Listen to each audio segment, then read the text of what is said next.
고린도후서 6장 1절 2절 말씀 우리 같이 한 목소리로 하나님의 말씀 같이 받겠습니다. 우리가 하나님과 함께 일하는 자로서 너희를 권하노니 하나님의 은혜를 헛되이 받지 말라. 이르시되 내가 은혜 베풀 때에 너에게 듣고 구원의 날에 너를 도왔다 하셨으니 보라 지금은 은혜 받을 만한 때요 보라 지금은 구원의 날이로다. 아멘. 우리 말씀 한 번 더 이렇게 우리 심령으로 받듯이 다시 한번 고백해 봅니다. 우리가 하나님과 함께 일하는 자로서 너희를 권하노니 하나님의 은혜를 헛되이 받지 말라. 이르시되 내가 은혜 베풀 때에 너에게 듣고 구원의 날을 너를 도왔다 하셨으니 보라 지금은 은혜 받을 만한 때요 보라 지금은 구원의 날이로다. 아멘. 그렇습니다. 지금은 은혜를 받을 만한 때요 지금이 곧 구원의 날입니다. 구원이라고 하는 것은 우리가 예수님을 믿고 생명을 얻어서 사망에서 생명으로 옮겨진 것도 우리가 구원입니다. 그러나 또 다른 구원은요, 건져냄을 입는 거죠. 내 삶에 어떤 문제가 있다면 그 문제에서 벗어나는 것 또한 구원입니다. 나는요, 매일 그냥 감정이 너무 요동해요. 그래서 나는 우울해요. 그리고 막 화가 나요. 자, 이런 상태에서 하나님의 말씀을 알고, 아, 하나님의 기쁨이 내 안에 있는 것을 알고, 주님의 평강이 내 안에 있는 걸 알고, 나와 함께 하신 하나님의 은혜를 통해서, 그래, 나는 기뻐하기로 선택을 했어. 하나님의 기쁨이 내 안에 있어. 라고 기쁨의 상태로 옮겨지는 것 또한 구원입니다. 어떤 분들은 몸이 연약해요. 그래서 늘 질병으로 인해서 이렇게 몸이 고통을 받고 연약함을 해서 힘든 삶을 살아갑니다. 그런데 하나님의 말씀을 통해서 아는 거죠. 아, 예수님께서 나를 대신해요. 나의 육체의 질병과 연약함을 대신해서 예수님께서 나 대신 채찍에 맞으심으로 나의 모든 질병을 치유하셨구나.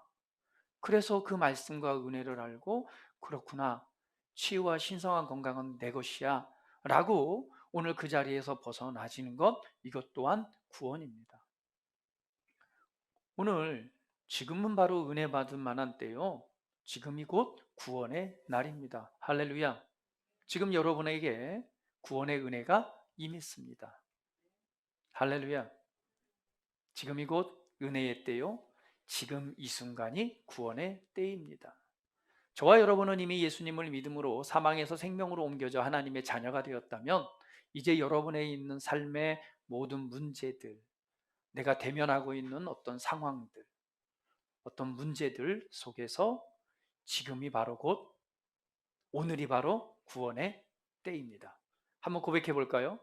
나는 구원받았습니다. 나는 회복되었습니다. 할렐루야.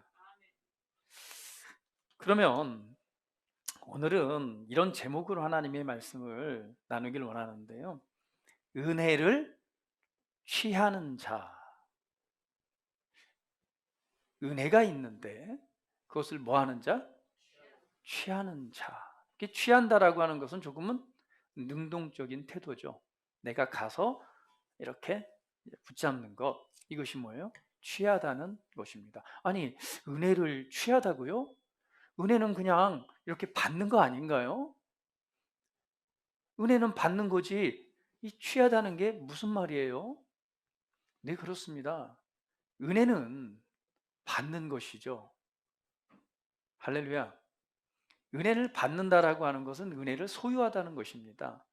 그런데 하나님의 은혜가 역사할 때 이 성경을 여러분 경우를 살펴보면서 아, 은혜는 받는 것이지만 조금 더 적극적인 태도는 그 은혜를 취하는 것이구나 라고 하는 것을 여러분 알게 될 것이고, 그리고 은혜를 취할 때에 어떤 결과가 나타나는가 라고 하는 부분들을 함께 말씀을 나누기 원합니다. 여러분, 그럼 은혜란 무엇일까요? 이런 말 많이 하죠. 아, 나 오늘 은혜 받았어. 그리고 때로는 사람들을 보면서 집사님 너무 은혜가 넘쳐요. 참 집사님을 볼 때는 그냥 볼 때 막 은혜가 너무 풍성해서 너무 좋아요. 아니면 오늘 내가 성경을 읽으면서 나 은혜 받았어요. 오늘 예배를 드리면서 정말 하나님의 은혜를 받았어요. 이렇게 말합니다. 여러분, 은혜란 뭘까요? 은혜란 그 성경의 원어는 카리스라고 하는 단어입니다. 그런데 그 은혜는요, 첫 번째 이런 의미가 있어요. 값없이 얻은 하나님의 호의. 그러니까 내가 어떤 노력이나 어떠한 애쓰고 수고를 통해서 받은 것이 아니라 값없이, 그러니까 아무 공로 없이 그냥 공짜로 주시는 하나님의 호의라는 거예요. 하나님의 친절. 그러니까 은혜는 나의 노력이 아니라 하나님께서 나를 사랑하셔서 나를 귀하게 여기셔서 내가 너무 예뻐서 그냥 아무런 어떤 대가를 지불하지 않고 그냥 값없이 주시는 선물이 바로 은혜입니다. 할렐루야. 저와 여러분은 그 은혜를 받은 자입니다. 첫 번째는 우리가 그 은혜를 통해서 예수님을 알았고 그 은혜를 통해서 예수님을 믿었고 그리고 하나님의 그런 놀라운 호의를 통해서 우리가 뭐 했어요? 사망에서 생명으로 옮겨졌습니다. 종에서 자유자가 되었습니다. 하나님의 아들이 되었습니다. 할렐루야. 자, 이것을 내가 어떤 노력을 통해서 이루어졌나요? 내가 어떤 대가를 지불해서 이 선물을 받았나요? 아니요. 우리 수고하고 노력한 것 아무것도 없습니다. 오직 하나님께서 나를 사랑하셔서 나에게 생명을 주시기 위해서 독생자 아들 예수를 이 땅에 보내신 거예요. 그리고 예수님이 그냥 아무 공로 없이 내 노력 없이 그분이 나를 사랑해서 자기의 생명, 자기의 육체를 희생 제물로 그냥 드렸습니다. 그래서 성경은 예수님은 그 고통을 받아야 될 아무런 이유가 없다라고 말하는 거예요. 왜? 보통은 우리가 저주를 받고 그 아픔과 고통을 받는 건 뭐 때문에 그렇죠? 그렇죠. 죄 때문에. 그런데 그분은 죄가 없으신 분이에요. 그럼 무엇을 위해서?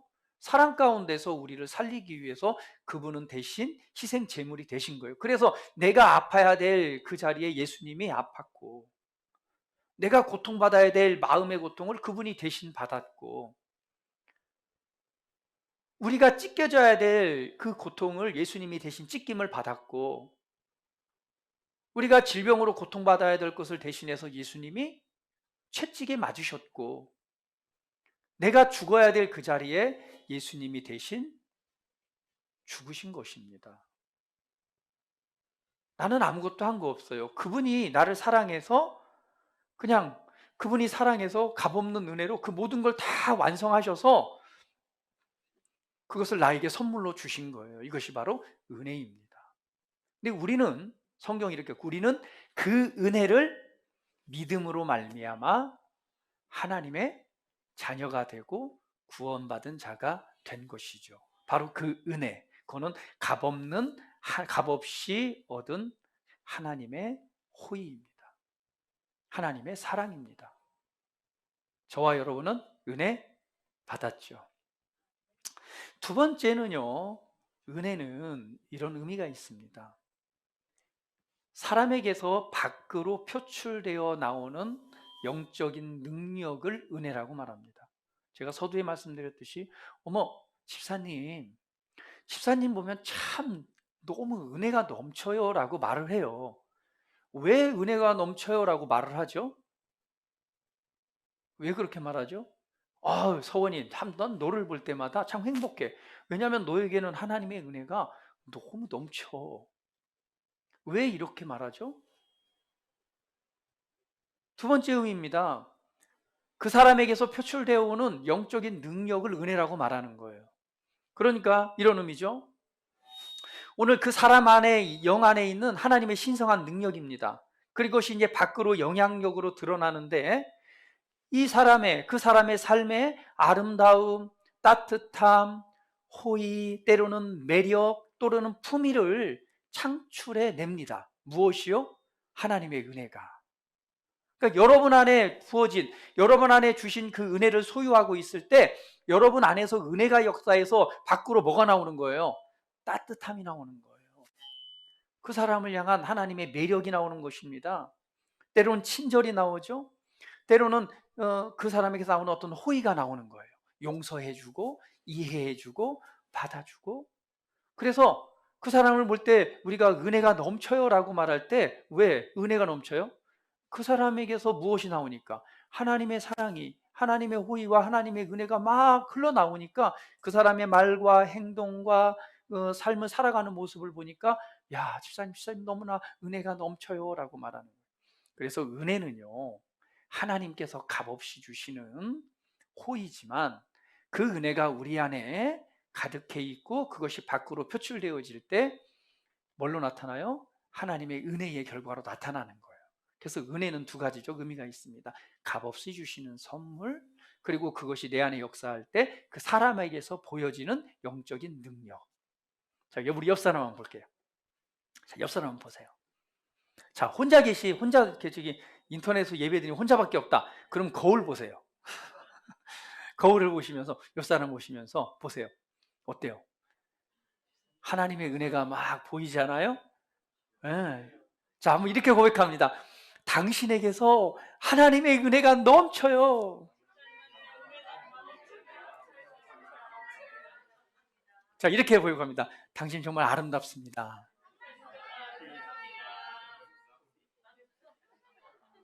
네.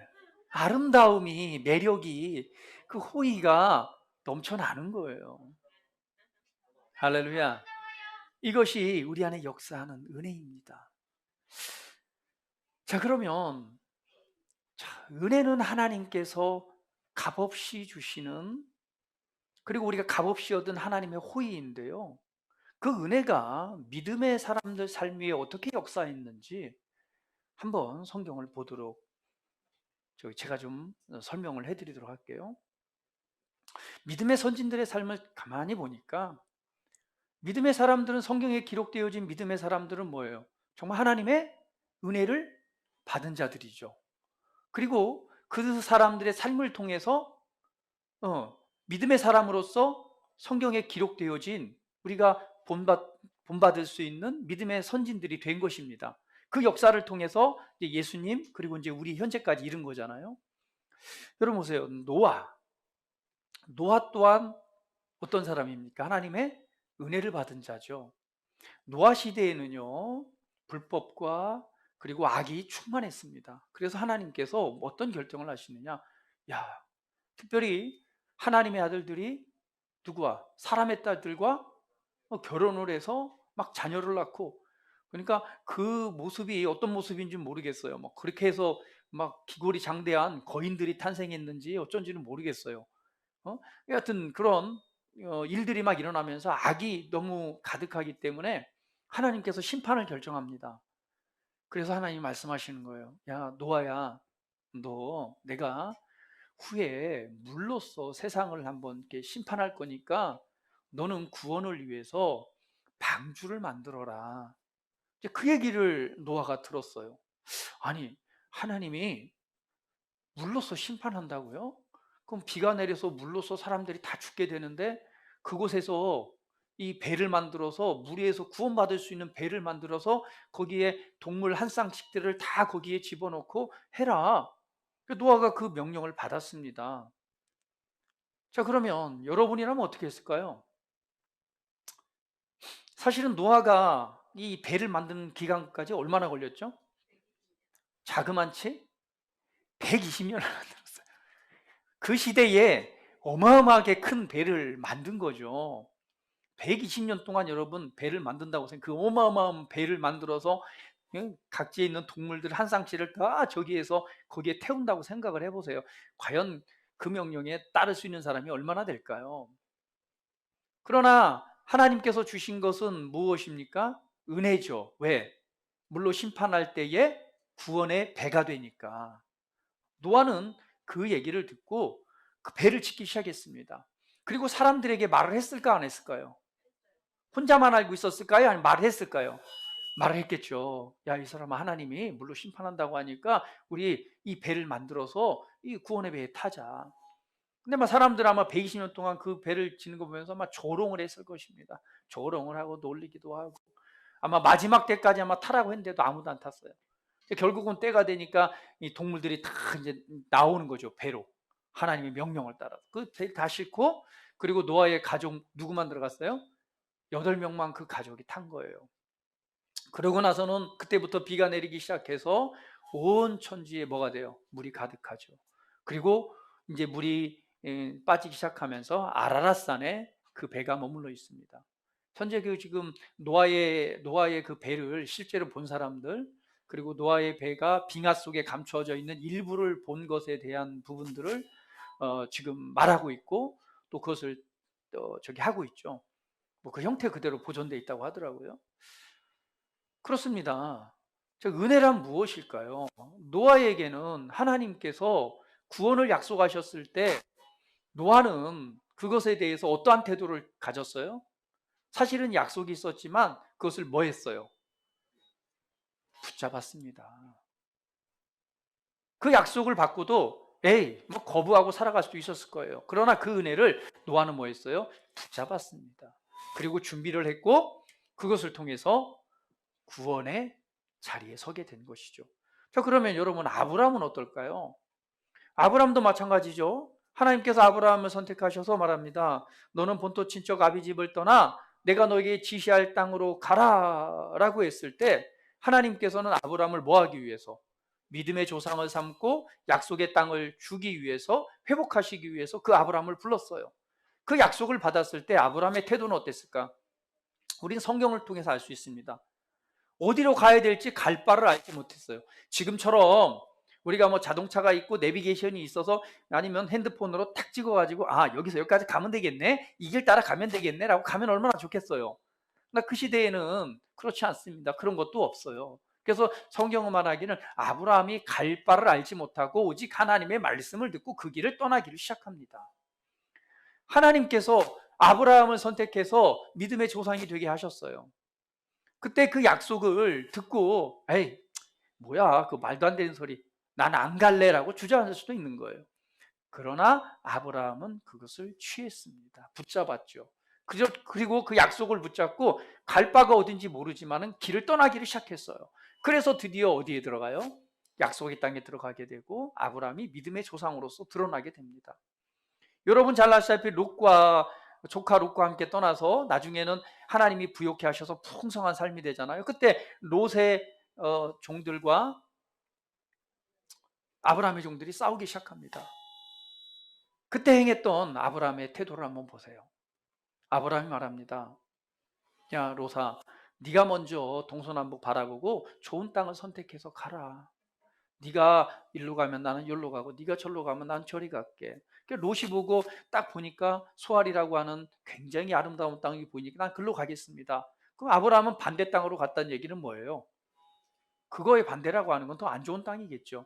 그걸 선택합니다. 그렇게 선택할 수 있었던 것은 무엇일까요? 아브라함은 하나님의 약속을 믿었기 때문에 그렇습니다. 하나님의 약속을 믿었기 때문에 눈에 보이는 이 환경과 조건이 중요한 것이 아니에요. 내게는 은혜가 있었어요. 그것은 하나님의 약속이었기 때문에 그 말씀을 취합니다. 그리고 믿음으로 행동하죠. 그랬을 때 하나님이 다시 한번 나타나서 하늘의 별을 보라. 내가 네 자손을 이와 같이 할 것이다 라고 축복합니다. 바닷가의 모래알을 보라. 내가 네 자손들을 이렇게 할 것이다. 너에게서 왕이 나올 거야 라고 하나님이 축복하시는 것이죠. 야곱은 어떻나요? 야곱은 참 독특하게 태어났습니다. 리브가의 배에 쌍둥이를 임신하죠. 쌍둥이를 임신했는데 둘이 싸웁니다. 하도 싸워서 기도를 했더니 하나님이 야, 네 태중에 두 민족이 있어. 그러나 큰 자가 작은 자를 섬길 거야. 그런데 애를 낳는데요. 먼저 장자 누가 나오죠? 에서가 나오는 거예요. 에서가 나오는데 신기한 일이 있습니다. 이 태어날 때요, 에서가 먼저 나왔는데 누가? 둘째 놈이 그 에서의 뒷다리를 확 잡았어요. 발꿈치를. 여러분 상상이 되세요? 애기들이 물론 이렇게 나올 때 움켜쥐고 나오긴 해요. 그죠?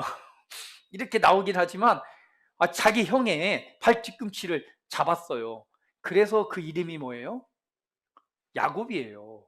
형의 뒤꿈치를 잡았다 해서 이름이 야곱인 거예요. 그 뒤꿈치를 잡고 나온 게 누구예요? 야곱입니다. 근데 그 인생을 보면 어때요? 이 야곱은요, 정말 은혜를 취하는 자 중에 취하는 자예요. 원래는 에서가 장자죠. 장자기 때문에 아버지로부터 모든 축복을 물려받을 장자권의 축복을 받을 자가 에서였습니다. 둘째는요, 아무것도 없어요.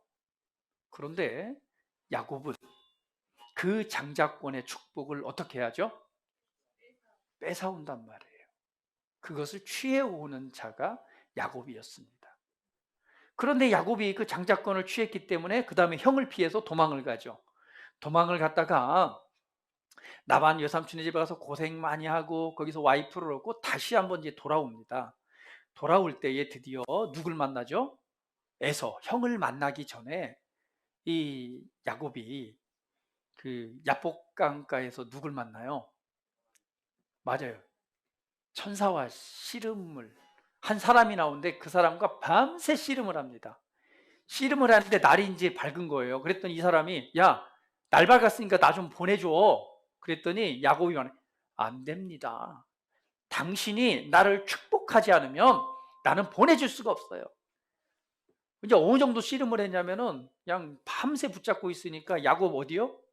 황골뼈를 쳐가지고 이게 다리가 쩔룩거릴 정도로 힘을 받았어요. 그럼에도 불구하고 이 사람은 안 놔준 거예요. 그러면서 말하기를 당신이 나를 축복하고 가지 않으면 나는 놔줄 수가 없어요.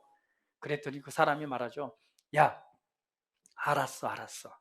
이제부터는 너의 이름이 야곱이 아니라 이스라엘이 될 거야. 너는 앞으로 이스라엘이야. 이스라엘이라고 하는 뜻이 뭐예요? 이거는 하나님과 더불어 힘을 얻어서 강하게 된 자라는 뜻입니다. 그래서 성경은 그 다음에 뭐라고 기록하느냐? 야곱에 대해서 너는 하나님과 겨루어 이긴 자다. 이상하죠? 하나님과 씨름을 해서 이긴 자래요, 야곱이. 야곱은 뭐예요? 태어날 때부터 붙잡는 자, 취하는 자. 특별히 하나님과 겨루어서도 그 축복을 받아내는 자가 누구예요? 야곱이었습니다. 그래서 야곱으로부터 누가 나와요? 그죠? 12지파가 나오는 거예요. 12민족, 12아들이 나오게 되죠. 그 12아들이 나오게 돼서 드디어 12지파가 나오고 이스라엘 민족이 거기서부터 시작되는 거예요. 이런 은혜가 누구에게 있어요? 바로 야곱에게. 야곱은 뭐 하는 자? 취하는 자, 붙잡는 자, 빼앗는 자. 하나님과 뭐해서? 씨름을 해서라도 이 축복을 받아내는 자가 바로 야곱이었습니다. 요셉은 어때요? 요셉은 막내는 아니죠. 요셉은 꿈꾸는 자였습니다. 아버지로부터 굉장히 사랑을 받았던 자가 요셉이에요. 근데 요셉은 꿈꾸는 자라고 말합니다. 무슨 꿈을 꿨어요? 해와 달과 별들이, 그 볏짚들이 막 나에게 절하는 꿈을 꿨다고 자랑했다가 형들한테 미움을 받죠.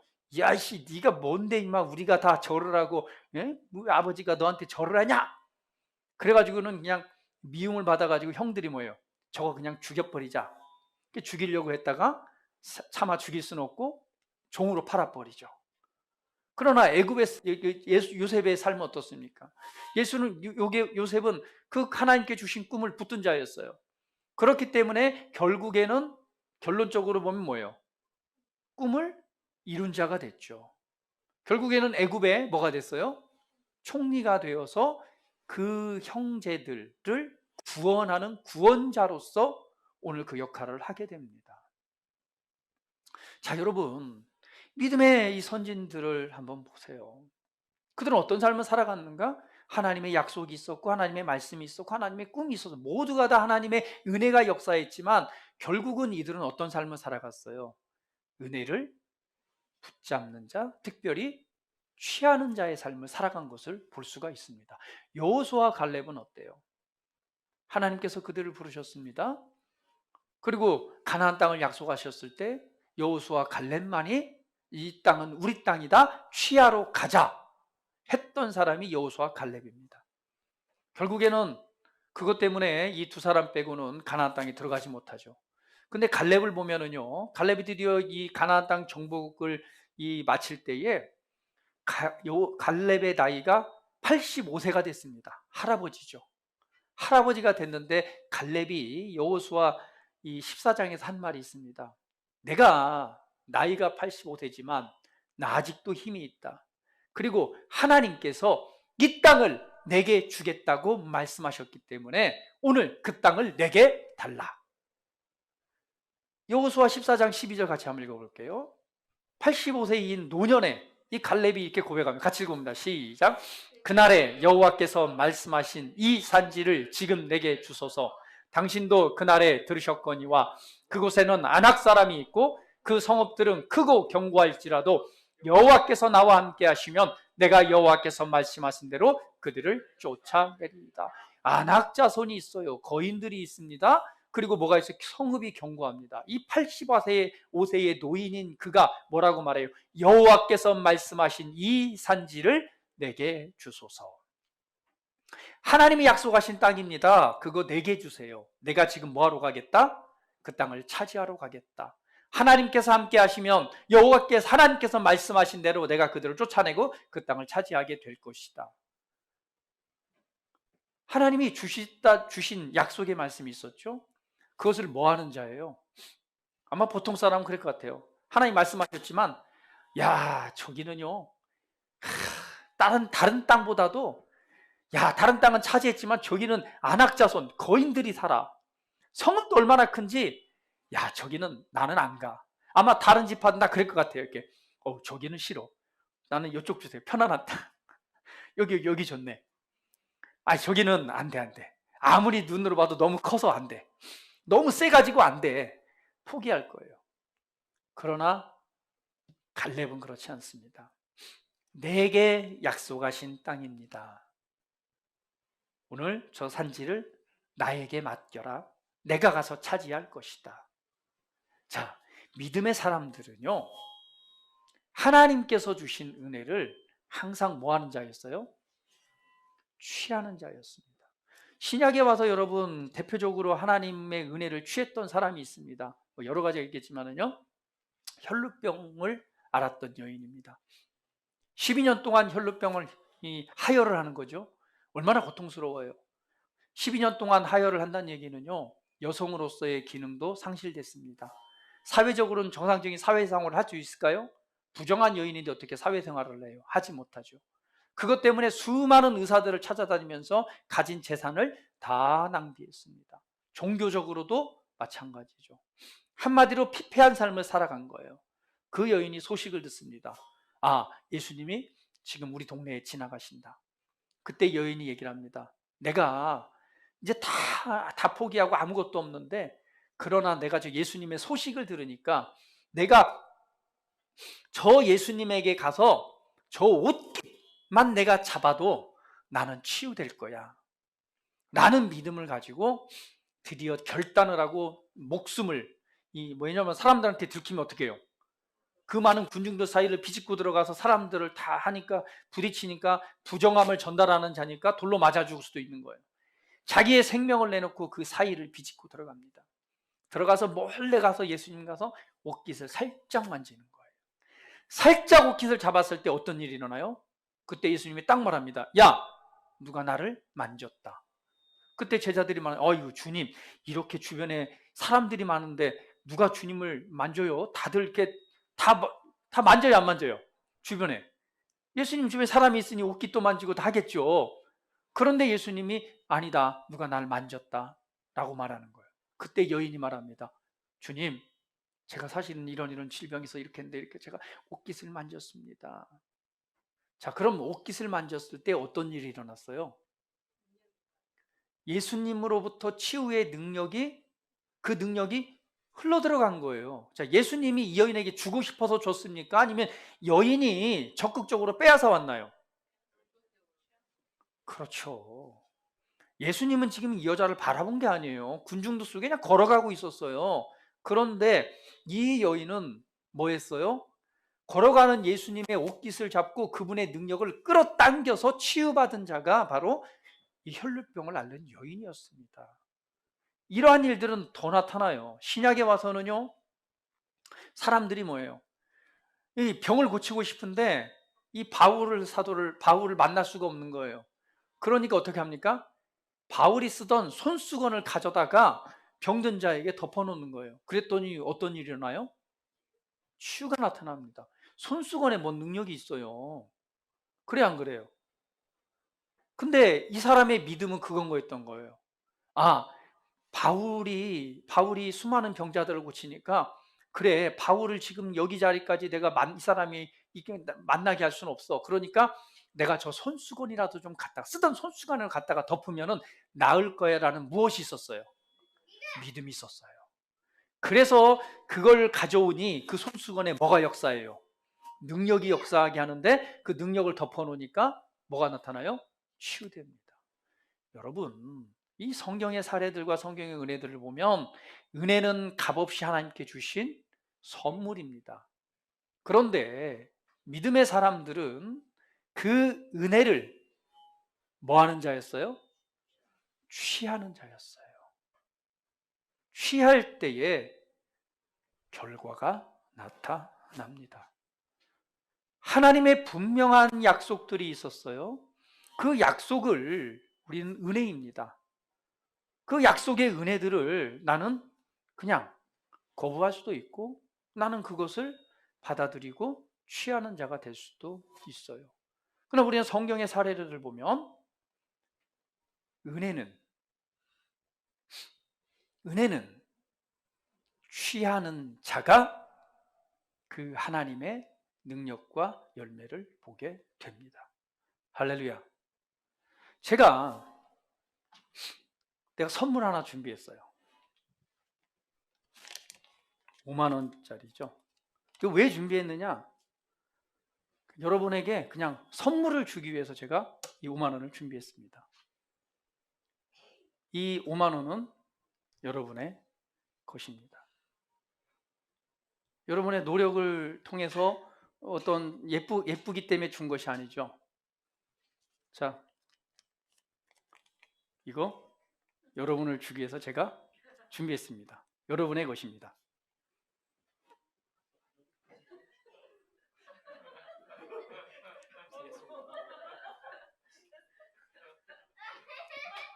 할렐루야. 내가 값없는 선물로 여러분에게 다 줬습니다. 그러나 그것을 누릴 수 있는 사람은 뭐 하는 자예요? 취하는 자. 역시 삭개오는 은혜의 사람입니다. 박수. 나는 우리 성훈이가 취하기를 바랬는데 주저주저 하고 있더라고요. 세빈이가 와서 얼른 가져갈 줄 알았는데,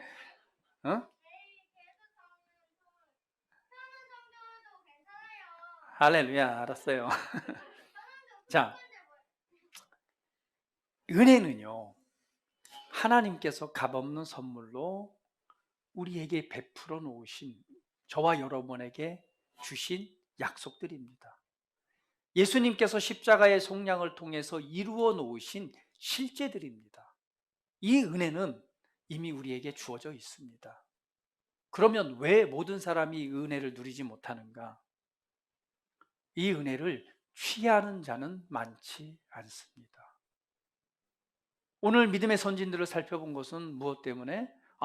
믿음의 사람들은 다 이미 하나님께서 약속을 주셨던 것으로 끝난 것이 아니라 그 약속을 이루기까지 그것을 뭐 하는 자가 됐다? 붙잡고 취하는 자가 됐다. 그랬을 때 그러한 결과를 보게 됐다라고 하는 사실입니다. 그러면 우리는 오늘 은혜를 취하는 자가 되기 위해서는요, 첫 번째, 말씀에서 말하는 것이 무엇인가를 정확하게 알아야 됩니다. 하나님의 약속의 말씀을 통해서 나에 대해서, 내게 대해서 말하는 것이 무엇인가를 정확하게 알아야 됩니다. 한마디로 복음이 무엇인가를 정확하게 알아야 됩니다. 왜? 알아야지 하나님이 내게 베풀어 놓으신 선물이 얼마나 많은지를 아는 거죠. 알 때 뭐 할 수 있어요? 모르면은요, 가지고 싶은 마음이 있겠어요? 알아야지 뭐예요? 알아야지 내 것으로 취하겠죠. 그래서 첫 번째는 말씀을 알아야 됩니다. 그러면 무엇을 알아야 되느냐? 바로 그리스도인인 새로운 피조물로 나를 창조하셔서 오늘 하나님께서 예수님을 통해서 내게 주신 것이 무엇인가를 정확하게 알아야 되겠죠. 하나님께서 나를 새로운 피조물로 지으셨습니다. 하나님께서 아담을 지으시고 아담에게 하나님이 지으신 모든 세계를 다 줬어요. 그리고 그걸 다스릴 수 있는 권한도 주었습니다. 그때에 그 자기의 권리와 권한을 알았을 때에 드디어 누구는? 아담은 그러한 삶을 살아가는 것이죠. 그러면 그리스도 예수 안에서 저와 여러분을 새로운 피조물로 지으셨어요. 그러면 지은 걸로 끝났을까요? 아니죠. 지으셨다면 하나님께 지으신 나에게 하나님께서 이 땅의 삶을 살아가고 하나님의 뜻을 이룰 수 있도록 내게 값없이 베풀어 놓으신 은혜의 선물이 있습니다. 그 선물이 무엇인가를 안다면 나는 그것을 믿음으로 취하고 또 그 취한 그 열매의 삶을 살아갈 수 있겠죠.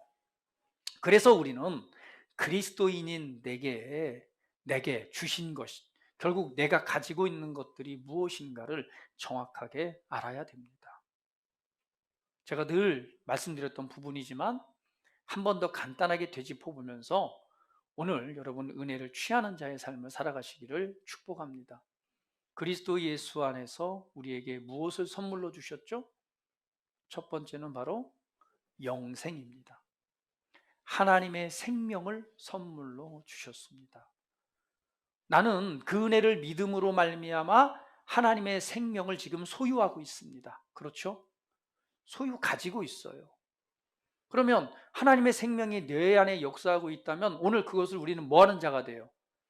취하는 자가 돼야 돼요. 하나님의 생명이 있다는 얘기는 내 안에 빛이 있다는 얘기입니다. 하나님의 생명이 내 안에 있다는 것은 사망이 이제는 역사할 수 없다는 거예요. 하나님의 생명이 내 안에 있다라고 하는 것은 이 생명을 통해서 다스리는 삶을 살아갈 수 있다는 거예요. 그렇다면 은혜를 취하는 삶은 어떤 삶이 될까요? 그렇습니다. 내 안에 하나님의 생명이 있습니다. 이 생명은 나로 하여금 하나님의 생명으로 말미암아 다스리는 삶을 살아가게 합니다.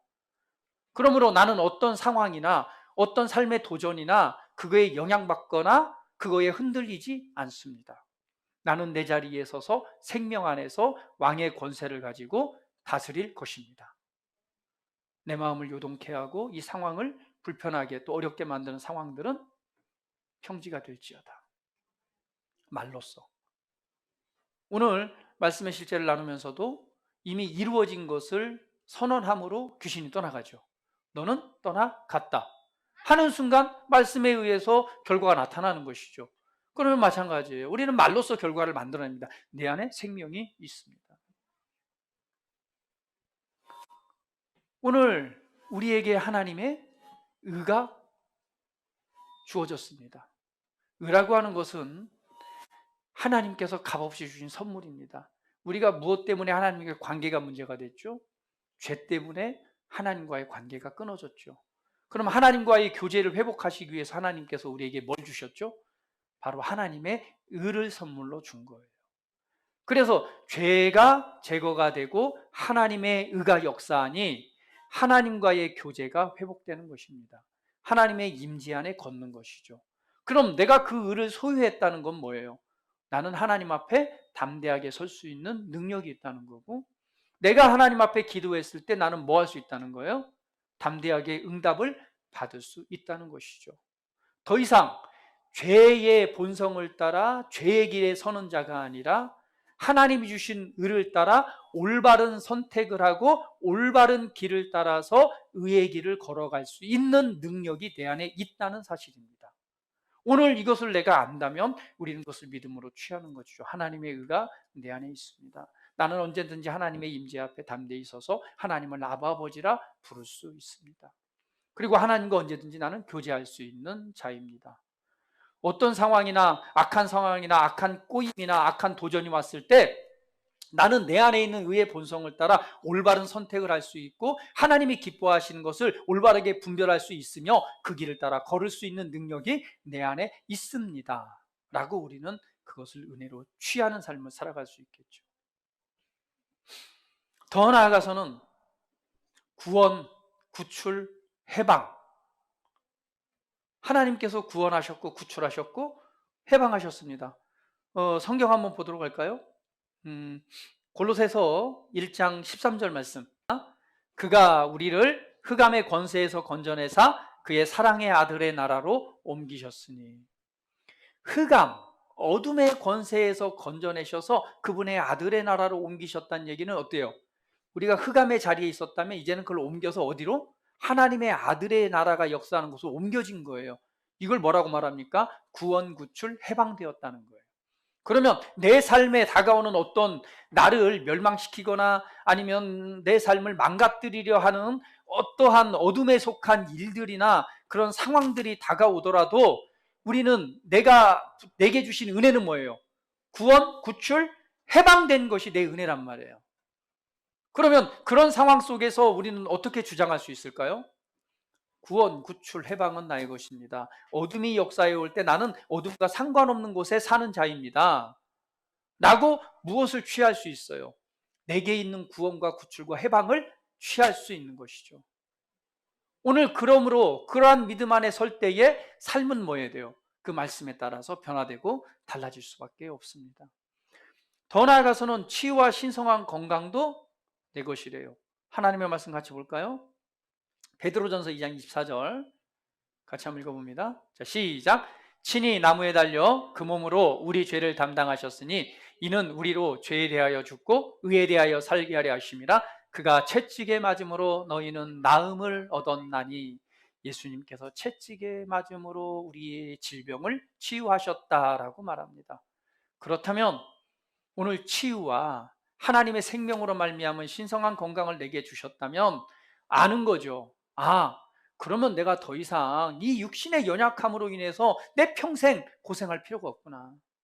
이제는 이곳에서 벗어나서 하나님이 주신 치유와 신성한 건강을 통해서 이 은혜를 누릴 수 있는 삶을 살아갈 수 있겠구나라고 무엇을 취하는 거예요? 붙잡는 겁니다. 그래서 그때부터 고백할 치유와 신성한 건강은 나의 것입니다. 내가 이 시간 질병을 거절합니다. 나의 육신의 연약함을 통해서 내가 이 정상적인 삶을 살아가지 못하게 하는 이 질병을 거절합니다. 이것은 내 것입니다라고 취할 때에 어떤 일이 일어난다고요? 그러한 결과가 나타나는 것입니다. 마찬가지죠. 오늘 그 외에 하나님의 사랑, 하나님의 기쁨 다 마찬가지입니다. 자, 한번 기쁨 볼까요? 오늘 예수 그리스도 안에서 예수님께 땅에 오신 것은 나의 기쁨을 너에게 충만케 하기 위해서다라고 하시면서 그분의 기쁨을 내 안에 주셨습니다. 그런데 삶을 살아가다 보면 기뻐할 일도 있지만 정말 이 기쁨을 뺏어가려는 그 환경들이 얼마나 많아요. 이 관계된 사람들의 말이나 아니면 그 사람의 행동이나 어떤 환경이 정말 그냥 화내고 분내고 짜증내고 우울할 수밖에 없는 그 환경들이 얼마나 도전적으로 다가오는지 모릅니다. 그럴 때에 오늘 은혜를 취하는 자는 뭐냐면 그 은혜를 아는 거죠. 하나님의 기쁨이 내 안에 있습니다. 하나님의 평안이 내 안에 있습니다. 그러면 그 순간 은혜를 붙잡는 거예요. 하나님의 평안이, 하나님의 기쁨이 내 안에 있습니다. 그러므로 나는 이 시간 기뻐하기로 선택합니다. 내 삶에 내 이 기쁨을 빼앗고 평안을 빼앗는 어떤 말이나 내 감정을 건드는 어떠한 환경도 나는 거기에 요동하지 않습니다. 나는 내게 주신 은혜를 취합니다. 그것은 나를 감정적으로 이 상실하게 만들고 정신적으로 이 힘들게 만드는 것은 나를 위한 것이 아니잖아요. 내 것을 뭔가를 빼앗아 가는 거죠. 믿음의 자리나 은혜의 자리에 서지 못하도록 하는 것이죠. 우울하게 만들어서 내가 살아야 될 삶을 살아내지 못하게 하는 것이죠. 그럴 때 말하는 거죠. 내게 있는 은혜가 무엇인가? 말씀을 통해 봤더니 아니 하나님의 기쁨이, 하나님의 평안이 내게 있네? 그러면 취하는 거예요. 하나님의 기쁨이, 하나님의 평안이 내게 있습니다. 나는 이 시간 기뻐하기로 선택합니다. 나는 더 이상 이런 주변의 말들이나 환경에 영향받기를 거절합니다. 나는 은혜를 취하는 자입니다.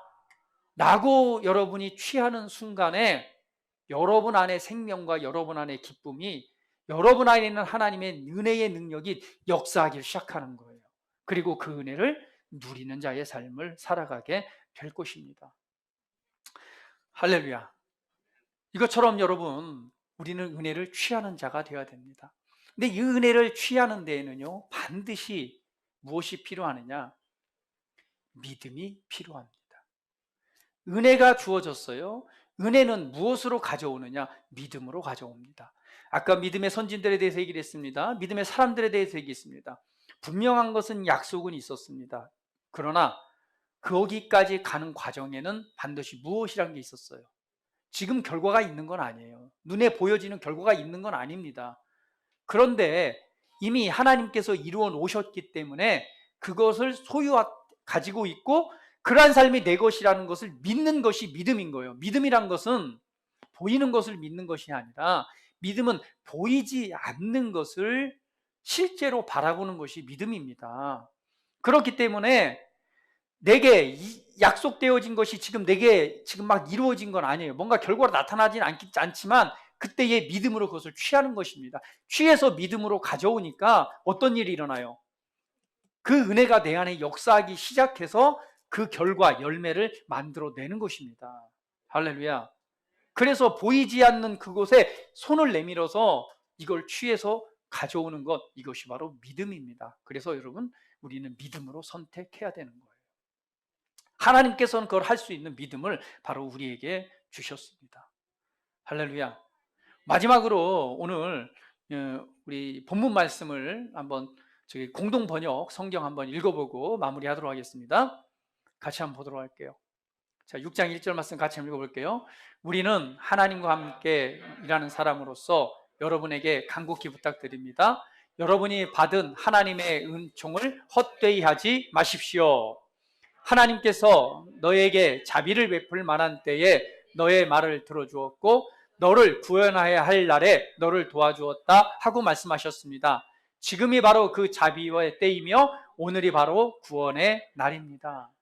여기에 보면 하나님의 은혜를 헛되게 하지 말라 이렇게 말합니다. 하나님의 은혜를 헛되게 하지 말라. 헛되다라고 하는 것은 공허하다, 허무맹랑하다, 성과가 없다, 유익이 없다는 거예요. 하나님의 은혜는 특별한 것인데 그 은혜가 어떤 결과가 나타나는 거예요? 아무런 유익이 없대요. 공허하대요. 그냥 빈 깡통이래요. 그렇게 만들지 말라는 거예요. 그러면 여기 오늘 본문에서처럼 하나님의 은혜를 우리가 얼마나 헛되이 그냥 버리고 살아가는지, 하나님의 은혜는 그리스도 예수 안에서 이미 우리에게 새로운 피조물인 우리에게 은혜로 주셨습니다. 주셨다면 오늘 그걸 헛되게 하지 말고 뭘 하는 거예요? 믿음으로 취해서 결과를 만들어 내십시오. 그런 결과의 삶을 살아가십시오. 그래서 성경은 말합니다. 바로 지금이 그때이며 오늘이 바로 구원의 날입니다. 이 시간 믿음으로 취하십시오.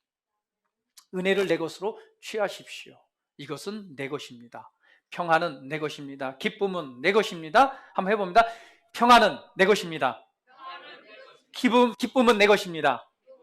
하나님의 생명은 내 것입니다. 하나님의 은은 내 것입니다.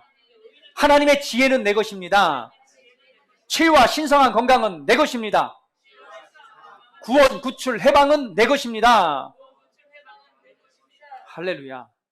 이런 약속의 말씀들을 이렇게 믿음으로 선언할 때에, 그런 선택을 할 때에 여러분은 그 은혜를 누리는 삶, 그것이 여러분의 삶의 세세한 부분들을 내 변화를 일으킬 것입니다.